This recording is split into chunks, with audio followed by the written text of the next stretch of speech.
Aujourd'hui, je fabrique un sac avec du vieux tissu.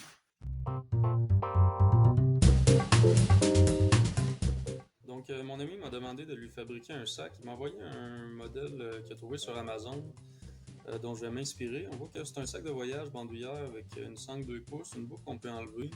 Il y a plusieurs pochettes avec des zips, les dimensions, un exemple d'utilisation. Ça me donne une bonne idée. Moi, je vais en faire ma version. Donc, j'ai mon morceau de tissu qui est découpé rectangulairement pour l'instant. Avant de le découper à la bonne taille, je vais me faire un pliage grossier pour évaluer la forme du sac que je veux. Donc, je vais le plier une fois sur la longueur comme ça, une autre fois dans l'autre sens.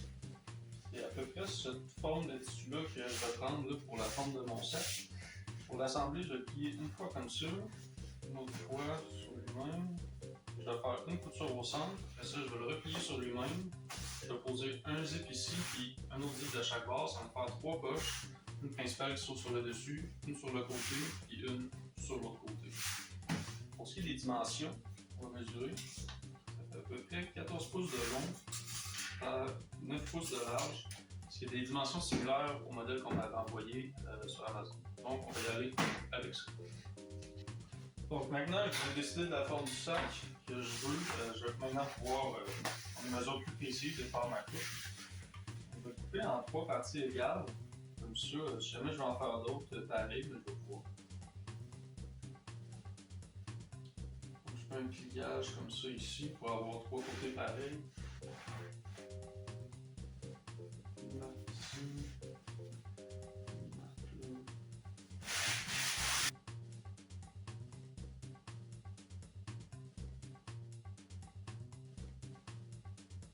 Donc ce morceau-là aussi, je vais le garder pour plus tard. Excellent. Maintenant, j'ai la base de mon sac. La prochaine étape que je vais faire, je vais faire des rebords du coude sur le haut.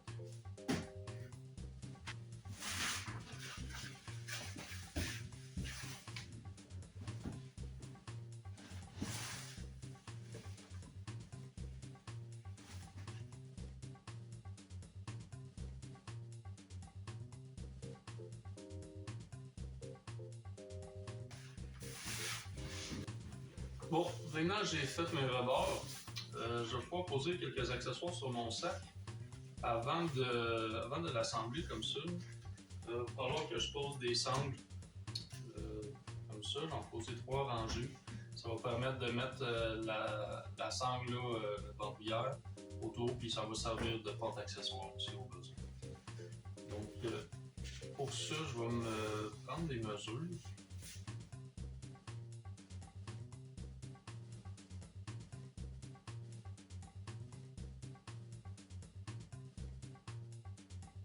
Ok, je suis prêt à coudre mes sangles.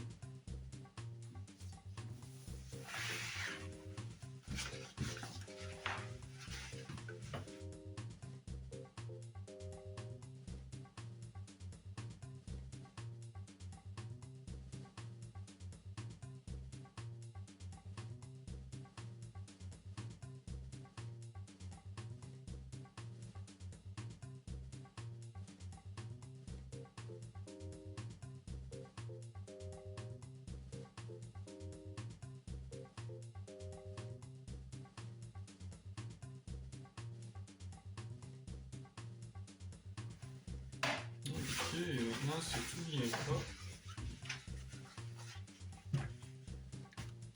Ça, je vais pouvoir continuer l'assemblage. Donc, première chose, je vais coudre ça au centre.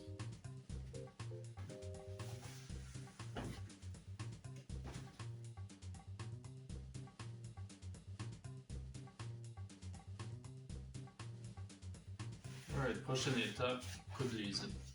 On va commencer avec les zips du dessus.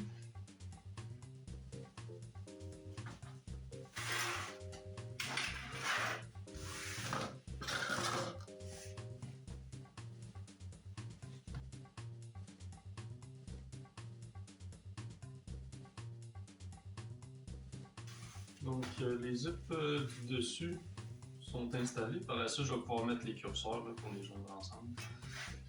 Ensuite, les zips latéraux.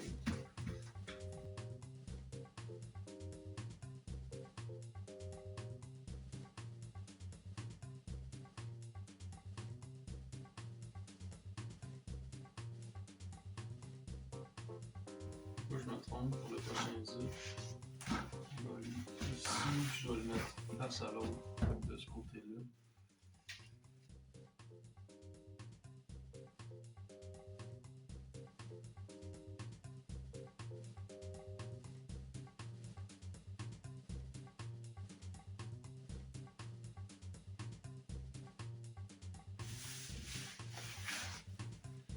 Ok, ça c'est fait, je vais pouvoir poser les curseurs.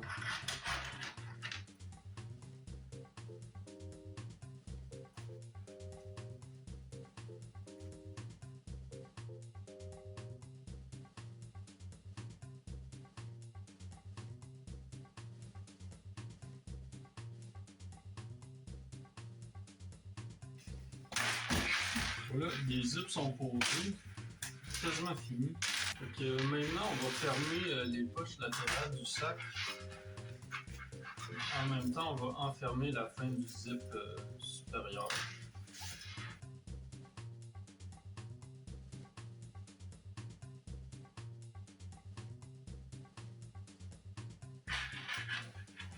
On va couper les excédents des zips. On va en laisser un peu, on va égaliser le tout un peu. Excellent, donc le sac lui-même est fait, il est bien fini.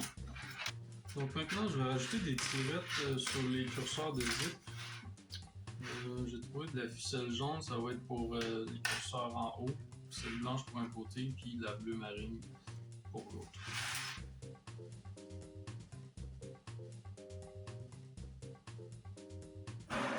Voilà, les curseurs sont équipés.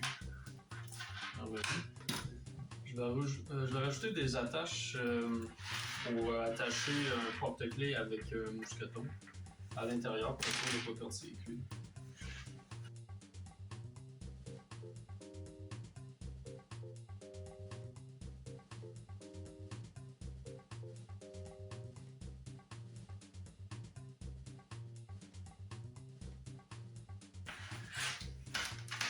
Et donc voilà, j'ai mis 2 attaches par pochette pour mousquetonner un porte-clés.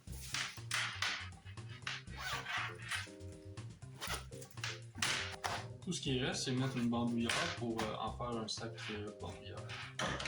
J'ai ce restant de bandoulière-là qui vient d'un autre sac que je vais utiliser. Bon, je vais rajouter cette boucle-là.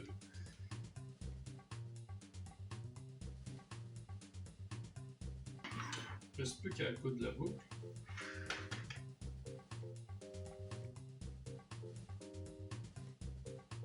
Donc la courroie est faite. Donc voilà, le sac est fait. Il peut se porter devant. Il peut se porter derrière. Il se détache facilement avec la boucle. Bon voyage!